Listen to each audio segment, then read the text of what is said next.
Greetings everyone, thanks for joining me again. Today we're going to be talking about box materials, what we're actually making our panels out of. I think you're really going to like this episode. I start out with just basic materials, MDF versus plywood, and then moved on to some constrained layer dampening, and then some the sound dampening you might use for cars, the butyl rubber with aluminum back on it. And so I think this is going to be pretty interesting. It's going to be a pretty long episode. This represents probably 2 years of testing all condensed into one video, so bear with me. So let's start out with what I will be testing first. 1/2-inch junk plywood. Pretty much just how it sounds. I got this from Home Depot, of course. 3 layers with veneers. Really junk. Don't ever use this stuff. Next one, 1/2-inch high quality plywood. This was 7-ply birch plywood. It wasn't even terribly expensive, not like 3/4-inch birch plywood would be. I really like this material. 1/2-inch MDF and 3/4-inch MDF. I don't think I need to show you pictures of those. This is my standard material, 3/4-inch. I call it mediocre plywood. So this is AC Radiata pine plywood from Home Depot. 7 plies, occasionally a small void somewhere. This is what I'm making my standard boxes out of, like I did for the last episode with the bracing. Just to have kind of a generic standard to compare everything to. It isn't terrible.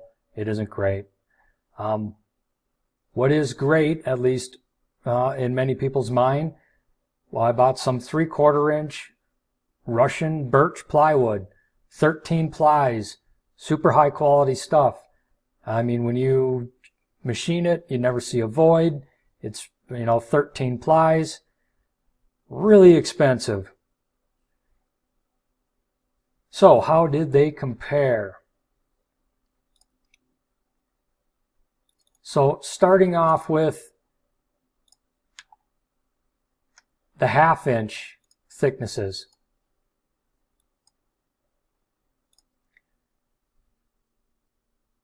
Think right away the green, just ignore this green. That's the 1/2-inch junk plywood. And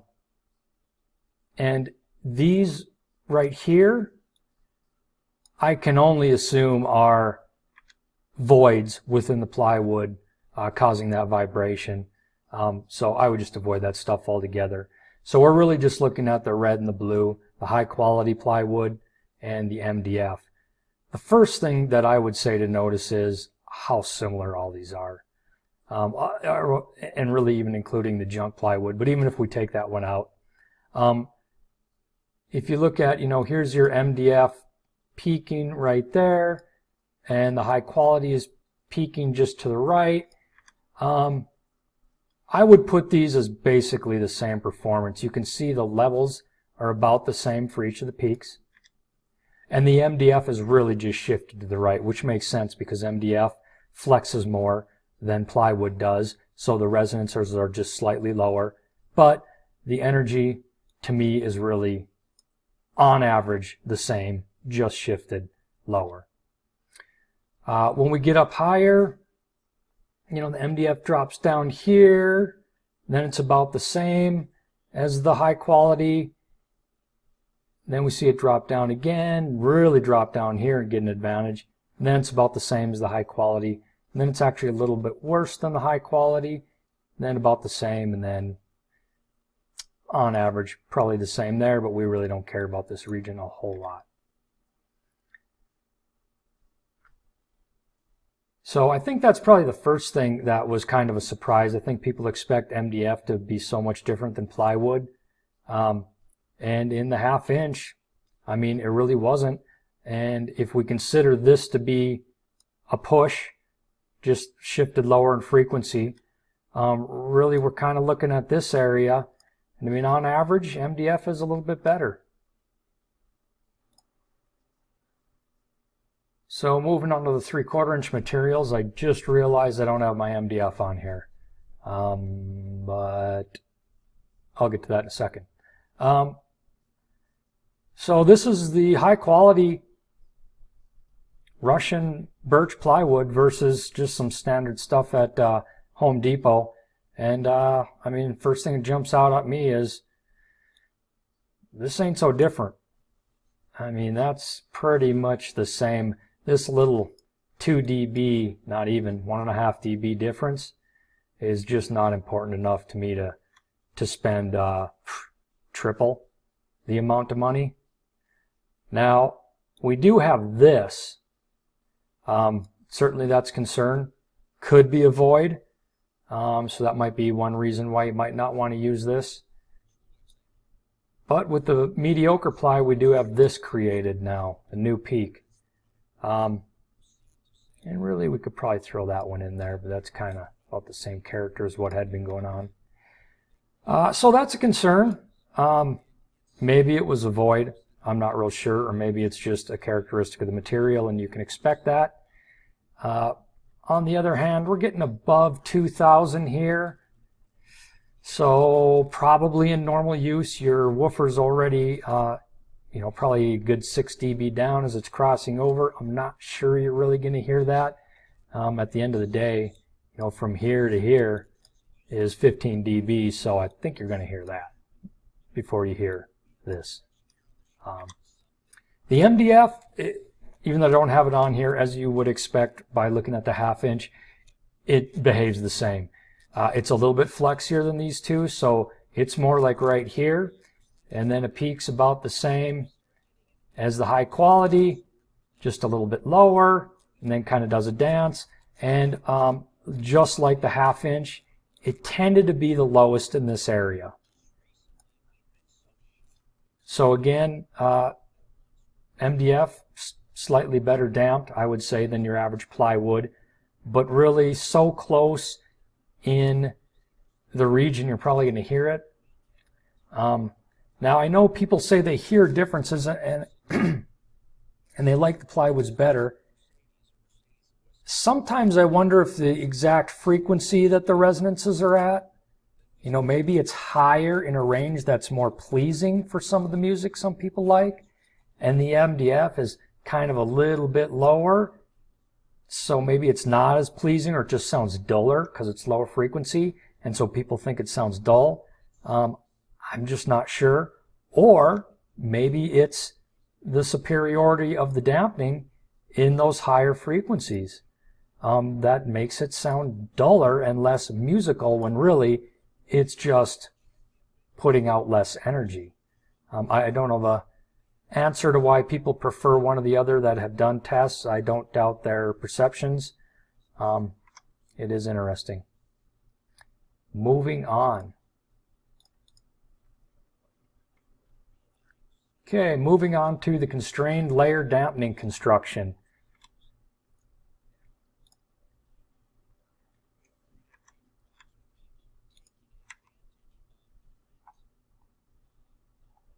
So what we have here is XPS foam, and this was 1/2 inch XPS foam. I couldn't get 1/4 inch. I was trying to keep the middle material to all be the same thickness, but I couldn't do that. This was the thinnest I could get. So we have MDF on the outside, MDF on the inside, and then some dampening material in the middle. And for these types of constructions, I use Loctite PL300 as the adhesive. The reason I use that is it's a construction adhesive that dries really still pretty soft. This isn't a polyurethane that dries rock hard or anything like that. So that's the XPS foam. Here we have the Nitacore. It's 1/4 inch. And let's see if we can find a picture. Yeah, so this is what it looks like when you buy it. It's a 1/4 inch hexagonal mesh with fabric attached to both sides. So really that fabric is what's holding your glue when you start gluing it up to the different materials, or to the MDF skins, I should say. Okay, and then the next one is just using the Wycon to attach 1/4 inch MDF to itself. I did do Sikaflex 292 early on, first round of this test, and just like in the bracing I did in the last episode, it performs basically the same as the Wycon, but it's just so much more difficult to work with. It's very stiff and hard to spread. The Wycon is like very creamy and spreads very easy, and probably has a little bit better open time than the Sikaflex. So in this case, I'm just going to show you the Wycon results. And the constrained layer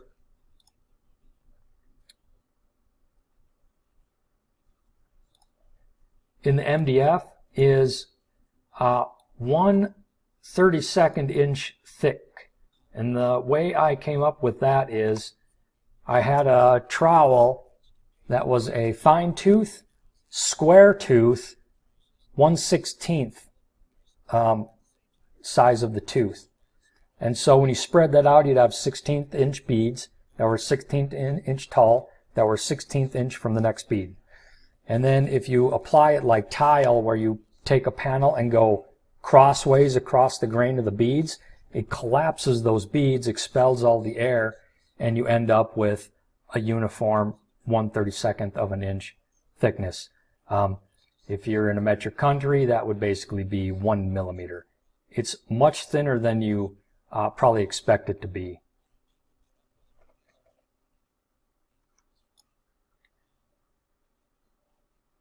Okay, let's start with the Wycon results. Or excuse me, the XPS results. You know, on the rear panel, the XPS, I would say it's a little better, maybe. You know, the low frequency area here is lower, so it's a stiffer panel than just simple 3/4 inch plywood, obviously. And it just kind of shifts these, oops. It does create a lower peak here, and then creates a slightly higher peak there, and really a peak right there. But then by here, you know, it's real low, and it stays low in this area. So I like that, but is that as important as the behavior, let's say right in here, where maybe it's a little bit worse, or maybe you can call it a wash over 3/4 inch plywood. So moving on to the side panel, here we see a much better result.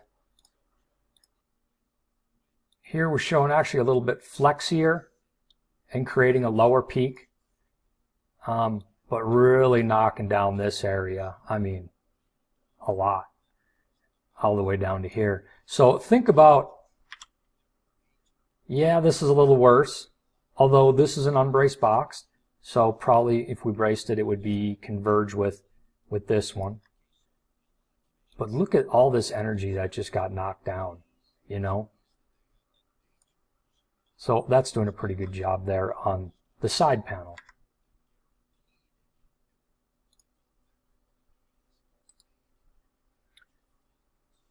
Moving on to the Nitacore.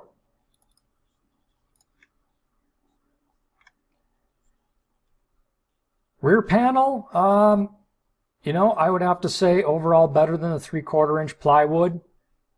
Certainly in the primary panel resonance region. Right here, that looks better, or well, a little bit better. But you know, at worst, you might say on average it's the same. Low frequency doing much better. And then this area right here, I mean, it's really much better than 3/4 inch plywood. So Nitacore looking pretty good at the rear panel. And Nitacore at the side panel. little bit flexier, so it's giving up some energy right there. But still, these two peaks definitely knocked down. What is that? 11 dB. Another 11 dB off the main one. I mean, that's gotta like that. And then this whole area right here, and here, and here, that's just knocked a lot of energy out of this thing. And then got rid of that completely. So Nitecore looking pretty good.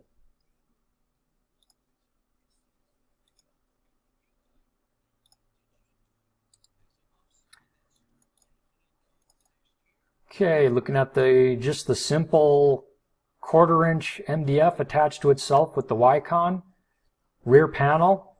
I'm really liking this.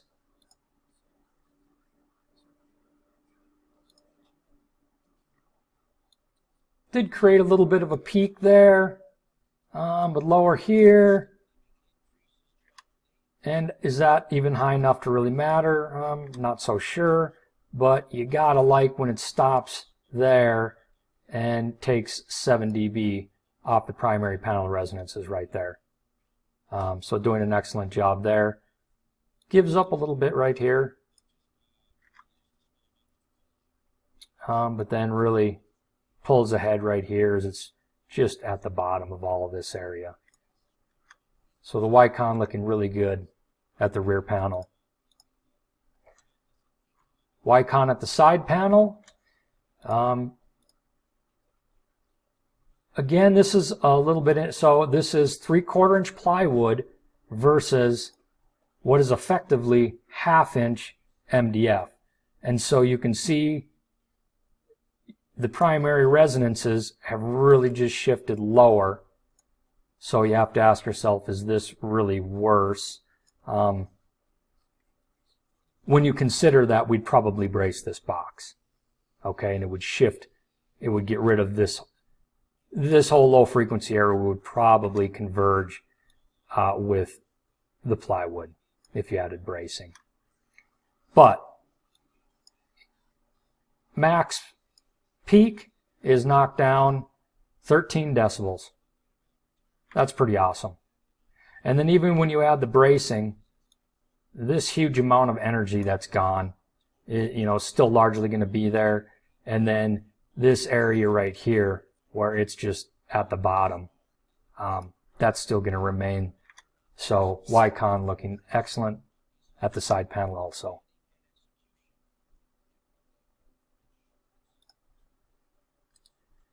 And next, so I tried cork. I didn't have a picture of this.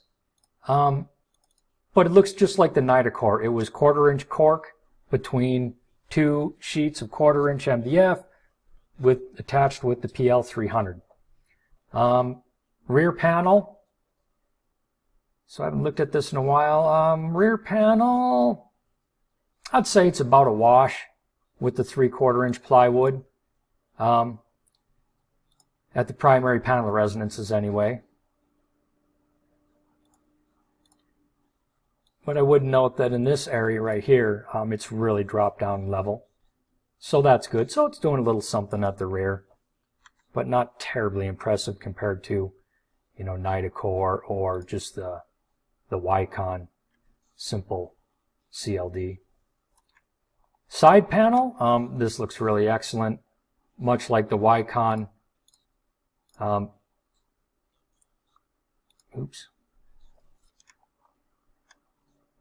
Much like the Wycon, you're shifting your peaks lower because it is flexier. Then the question becomes, if I brace it, is it going to largely be the same and converge with this 3/4 inch plywood? Yeah, probably. And maybe even better because it's unbraced plywood that I'm comparing to here.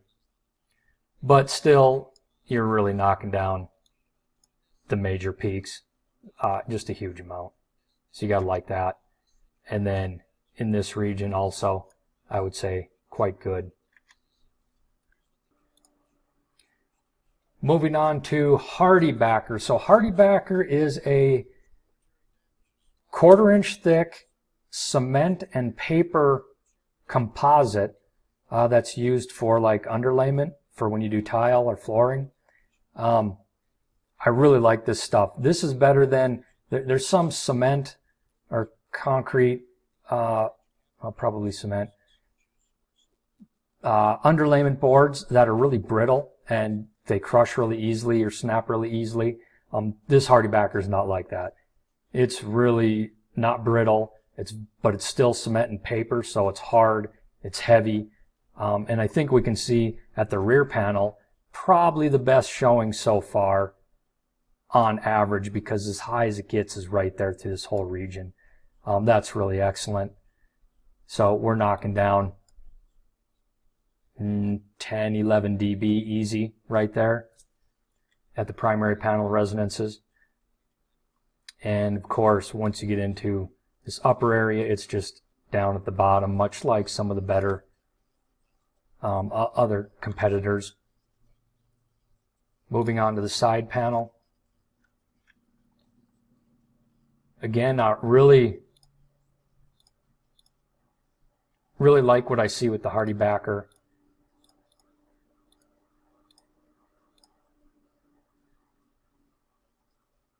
We actually get quite a bit less shifting of the frequency. That shouldn't be too much of a surprise given how stiff this stuff is. And of course, once again, knocking down the major resonances by 12, 13 dB, and then just a gigantic drop right here and stays pretty low. So really like the HardieBacker. My only concern with this stuff is when I ran harmonic distortion sweeps, this thing had some weird resonances. Maybe all the air wasn't out of the sealant, or where the cement boards butted against each other, even though there was the PL300 adhesive in between, they just tended to want to buzz or something. Now this was still early on when I was doing box within a box construction, and I moved on to doing basically panels, laying them up first and then cutting them to size and gluing them together just like you would kind of a normal box. So maybe this problem would go away with the new method. I do have to look into it because it is really promising from the resonance perspective. I'm not sure if it creates new problems with harmonic distortion doing weird things. So I have to look into that. And what do we have left? Okay, Resonix.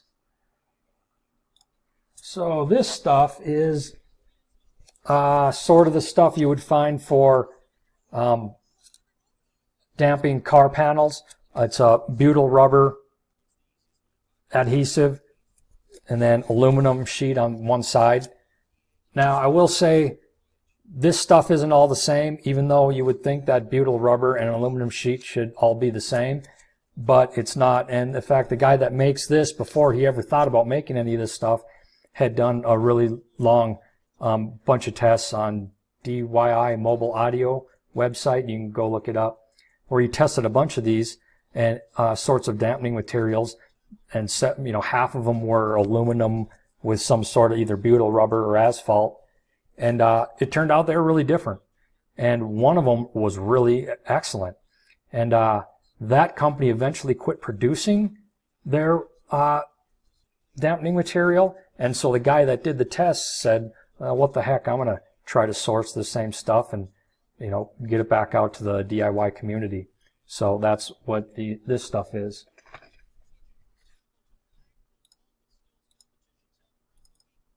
Okay, starting at the rear panel. Once again, or I shouldn't say once again, this is our first time looking at this sort of material, but man, look at this. I mean, okay, some of the better CLD stuff was dropping off this primary panel resonance down over 10 dB to here, and the Resonix is not quite doing that. But look at just how broadband the dampening is. It's over basically everything. Everything is getting knocked down anywhere from 6 dB to, what is that, 13 dB. So I really like this Resonix at the rear panel. Moving on to the side panel.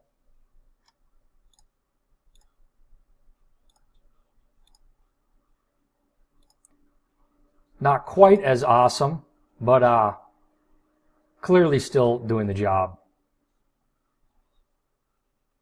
Knocking off a solid 6 dB right there. And then by right here, it's going low, and it's going to stay low through this whole area. So Resonix doing an excellent job. And I would say, if somebody's intimidated by constrained layer dampening construction, even though it is really easy, and I'm going to do a video to show you just how easy it is, using this Resonix is just sort of a no-brainer. It really is excellent over most of the area. I wish this were a little bit better, because this is the highest level. This is the one you're most likely to hear. And it's just not quite on the par with some of the better CLD constructions we just went over. But it's easy to do, and it's really not that expensive. And then the last one is Acoustex. So you just apply this to the interior of the walls of your box, kind of like you do with that Resonix. And this is water-based coating loaded with hollow ceramic microspheres, sound-absorbing fillers, and high adhesion resins, which help reduce sound reflection, echo, annoying vibration, and sound distortion.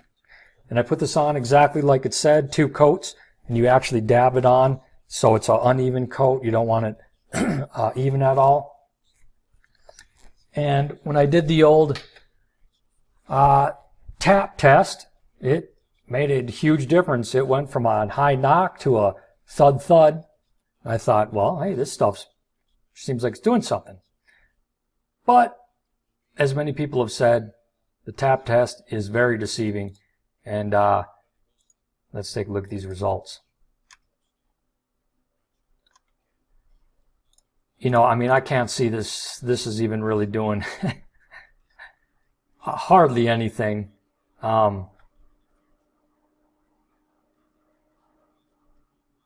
Maybe a couple dBs there, but then somehow manages to do this. And this isn't too impressive to me. And of course, as expected at low frequency, you don't expect it to do anything. So, well, that's the rear panel. Let's look at the side panel before we decide.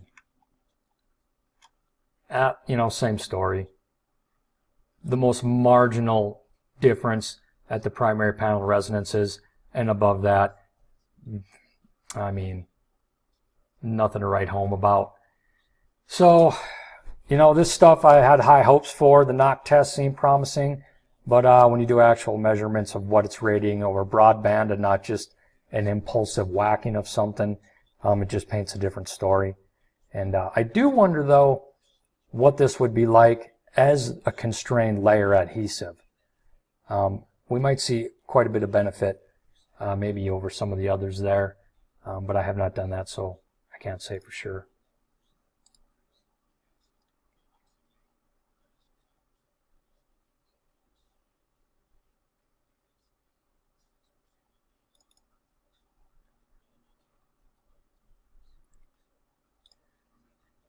So, where does that leave us?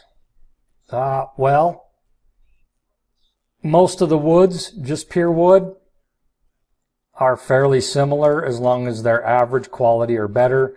Even if you say the highest quality plywood was better than the other plywood, it's pretty minor. The MDF is a little bit more damped.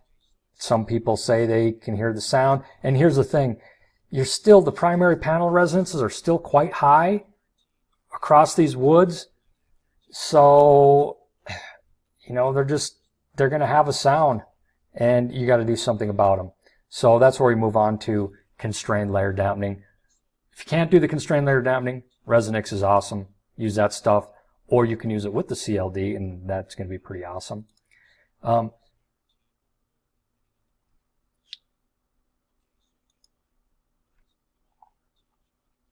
I did not compare directly the XPS versus Nitecore versus this or that, the cork. If you go to my website, I do have those comparisons on there. You might have to do a lot of scrolling and reading a lot of labels on plots to find the ones you want and open them up in new windows to kind of compare them.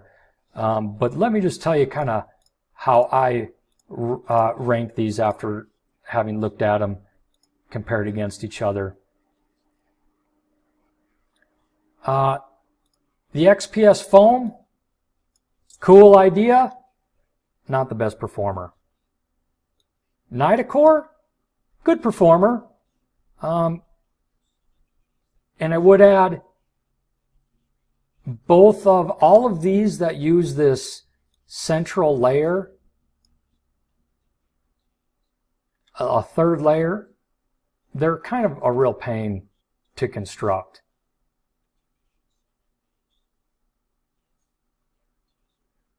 Cork was not that great. I mean, it was average, kind of what you expect. The HardieCore is really quite excellent, and that was built like this, where there was 1/2 inch MDF on the outside, quarter inch MDF on the outside, and 1/4 inch of the Hardie backer on the inside. Really excellent. Did weird things with harmonic distortion that I got to look into, but worth looking into some more. But I would say overall, I liked just this simple method here, where you didn't have some supposed high dampening middle material in between sandwiched in there. You just used the good adhesive, a good adhesive that damps vibrations well, like the Wycon. And so I really like just this 1/2 inch nominal thickness simple CLD box. Very easy to do. So that wraps up the box materials. I hope you found that helpful, and I'll probably try to do some different methods, different materials in the future. But I think when you look at these results, we're getting to a level you have to ask yourself, how good is good enough? I think we're getting there with some of these CLD, even just that simple CLD with 1/4 inch MDF attached to itself with the Wycon. There are some other things that I test. I'm going to go over that in future videos that can bring that performance even a little bit better. And when you stack all those together, for example, constrained layer dampening braces. In the next video, I'm going to do driver isolation. And so when you stack driver isolation plus constrained layer dampening panels plus constrained layer dampening braces together, I'll show you the results of that. You're really pushing those levels down, those primary resonances down to, so low that I don't know how much more benefit you can possibly get. But anyway, those will be coming in future videos, and thanks for joining me, guys.